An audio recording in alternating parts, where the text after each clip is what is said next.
It's Dandadan, and oh boy, Tatu sure knows how to ring in the new year, doesn't he? This chapter of Dandadan was quite literally filled to the brim with goodies and juicy plot developments. I also put too much Nescafe in my coffee this morning, so God help you all. So let's go ahead and break down one of the craziest chapters in recent memory, from the crazy twist with Miss Adachi and the absolutely brilliant Hase subplot. I challenge thee, let's celebrate the new year by getting this video to 2,025 likes and 25 subscribers. We probably can't pull that off, but you know, I believe in miracles. Consider financially supporting me, C, with one of two ways: patreon.com/CTactics or through my Gamersupps partner code CTactics, which will get you 10% off GG tubs in both caffeine and caffeine free and their world famous waifu cups. So our chapter, my overloaded 40-ounce mug of coffee just kicked in. Y'all screwed this week. You can thank Santa for this one. But we see Koki, but wait, enhance zoom. Who in the hell is this tall lady? Anyways, Koki walks out into the halls to see the dum-de-dums, and can I say, I just love that Vam Vam is always uwu. I'm pretty sure everyone could be miserable and Vamola would find a way to smile. No thoughts, head empty. Turns out their plan to root out the person behind the blackmailing is off to a rather tenuous start. They've already observed 3 teachers: Queen Sensei, Miss Adachi, who is about as much of a teacher lady as you can get. Like, holy crap, that is a teacher right there. And of course, Sanjime. And can I say, Tatu really didn't need to, but he drew Queen Sensei and Sanjime in the most edgy badass poses that he could. So much so that Miss Adachi is looking like a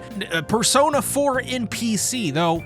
What I do appreciate is that there isn't much to question, as they all immediately are suspicious of Sanjome for asking some of them the secret that they spotted. So finally, this plot point from a couple chapters ago is coming up again, and now that they're not busy with other things, they finally are able to put 2 and 2 together. And more, they begin to think about it. They notice how he often just appears and disappears. So Ira takes the glasses from Sakata, who is having a mighty fine time. He's so joyous over Ira touching him. I'm telling you guys, this guy's twiz is on another level. Just you wait. I'm telling ya, he's gonna score someone crazy. It's gonna happen. Anyways, what's really cool is that when she takes the nanoskin glasses, they actually shift into a different form depending on the mental images of the person. So naturally, being a simp, hers turns into Okarune's glasses, and the amount of denial this woman portrays in front of Okarune, only to fold at the slightest misunderstanding, really does. And I'm honestly saying this needs to be studied. Though, wait a moment, something weird is happening with Miss Adachi. Mr. Murakami, this guy's freaking swole, by the way. I need to look like this guy by the end of the year. Asks how she is doing, and here it's revealed that something is going on with her mother, and while he offers his help, Miss Adachi seems to just brush it aside and wants to get going as quickly as possible. Hell, Murakami even tries to ask her out on a date of sorts, and even then she rejects his proposal, and the craziest thing happens. Holy crap. She isn't just a generic Persona 4 NPC character. Oh no.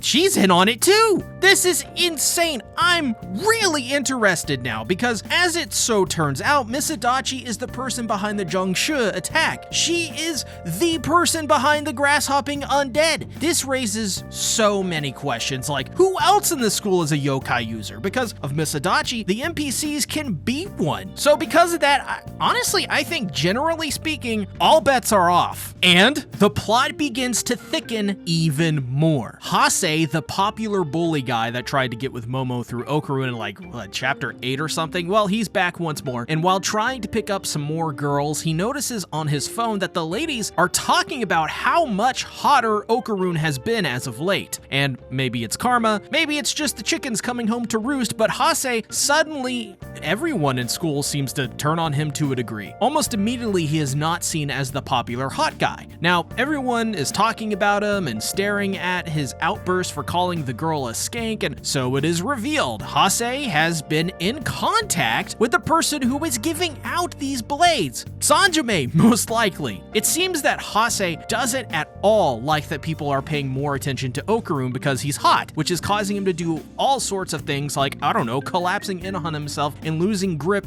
like a dying, decaying star. And so, the voice inside his head tells him what to do: stab himself to gain powers, because Okarune has special powers too, and that makes him better than Hase.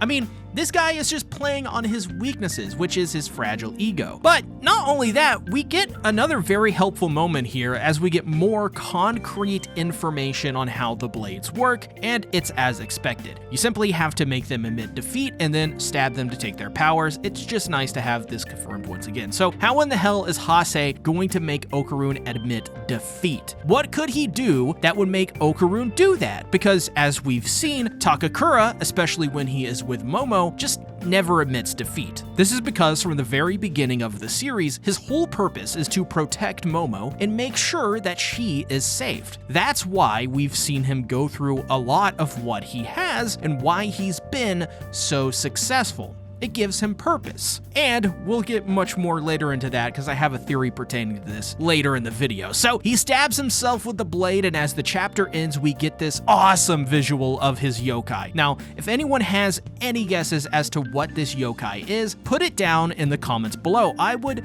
love to hear your theories and educated guesses. What we do know is that it seems to be standing on some sort of football-shaped object. It has an Ava unit mouth and some sort of traditional Japanese garb. Either way, this chapter, I came away with some, actually a lot of theories on how this may progress in this arc. Actually, how the arc in general just may progress. Okay, for one, I think Hase will either attack or abduct one of the Dandadan. I have a suspicion it could be Momo because of how he tried to get with her in the past. It also makes sense because Momo is a very popular and pretty girl, right? So, of course, Hase would covet something like that because I get the sense if he pushed, he would try to leech off someone else's perceived popularity because, well, he's a leech. It also would be symbolism for Hase that he was able to make Momo love her as he slips further and further into delusions over Okarun. And speaking of, I wouldn't be surprised if Hase is unique in that his sanity starts to slip along with his ego, and throughout he becomes more irrational, becoming a sort of Joker type that is always trying to make Okarun suffer before ever trying to take his power. In fact,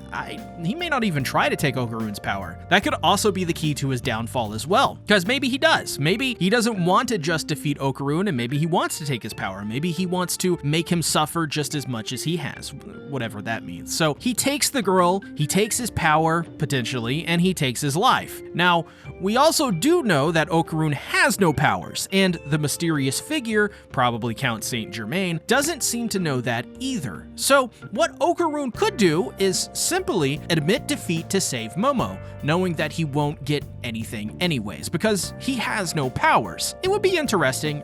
I don't think it'll happen still, but who knows. And I think it would be a very satisfying story to tell because, yeah, I think Hase is the next Dandadan to join the group. Reason I say this is mostly just because why not? There has got to be some reason as to why Hase is being such a baby back bitch about life. My bet is that his ego stems from some sort of tragic, dark backstory in which something happened to him as a kid, obviously, whether it is family related, school related, or goal related, or all three of them at once. And I think through facing himself, he will have to learn how to properly behave, but also to accept himself and move on from whatever that ails him. Captain Obvious, I know. And you know what? I wonder what purpose Miss Adachi has in the plot too. Now that she has failed to take Seiko's power and defeat her, my guess is her next target could be Okarun. On top of that, we know there is something potentially wrong with her mom, so I'm sensing another tragic backstory for her, and to add another teacher to the ranks of the Dandadan. Though, judging by the way she has behaved thus far, I'm not quite sure this character will be as dumb as we think she may be, or as loyal to Count Saint Germain